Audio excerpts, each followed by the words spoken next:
मुंबईत वाढलेल्या प्रदूषणाची उच्च न्यायालयाने घेतली दखल। वाहनांमुळे शहरातील हवेची गुणवत्ता खराब होतीये। पेट्रोल डिझेलच्या गाड्या बंद करा, उच्च न्यायालयाचे निर्देश। वैजापूर कृषी उत्पन्न बाजार समितीमध्ये व्यापाऱ्याने केली शेतकऱ्यांची फसवणूक। शेतकरी आक्रमक। 6 दिवसांपासून सुरू असलेल्या शेतकऱ्यांच्या आंदोलनाकडे प्रशासनाचं मात्र दुर्लक्ष। भंडारा जिल्ह्यातील शाळेमध्ये कम्प्युटर लॅब अद्यापही तयार नाही। 4 महिन्यांपासून कम्प्युटर साहित्य धुळखात पडून पवनीच्या नगर परिषद शाळेतील प्रकार। कोस्टल रोडवरील वेगवान वाहतुकीला मुंबईकरांची पसंती। मागील वर्षी मार्च ते डिसेंबर 2024 पर्यंत 10 महिन्यांमध्ये वरळी ते मरीन ड्राईव्ह मार्गावरून 50 लाखांपेक्षा जास्त वाहनांनी केला प्रवास। पिंपळनेर पानखेडेमध्ये उसळला लाखो आदिवासी बांधवांचा महाकुंभ। आदिवासी संस्कृतीचं प्रदर्शन करत काढली रॅली। नेपाळहून आले खास पाहुणे।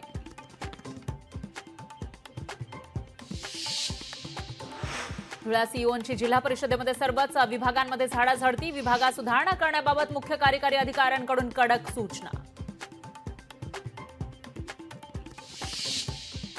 शिक्षकाचा खून करणाऱ्या शिक्षकाला जन्मठेपेची शिक्षा। धाराशिव इथल्या शिक्षकाचा आर्थिक वादातून झाला होता खून।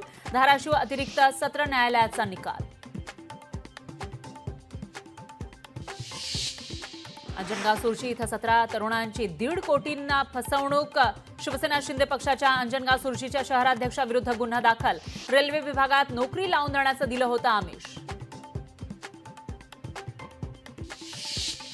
धाराशिव जवळील शिंगोली बायपासजवळ भीषण अपघात। एसटी बस आणि ट्रकचा भीषण अपघात। अपघातामध्ये काही प्रवासी किरकोळ जखमी झाल्याची प्राथमिक माहिती।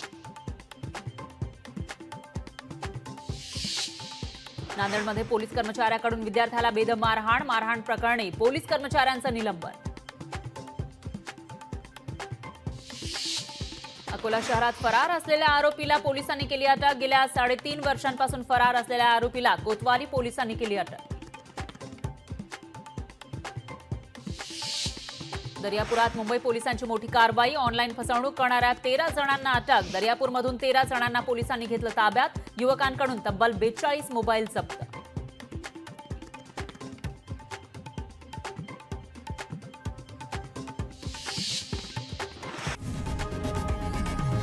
लोकशाही मराठी ऐका, पहा, जागरूक रहा।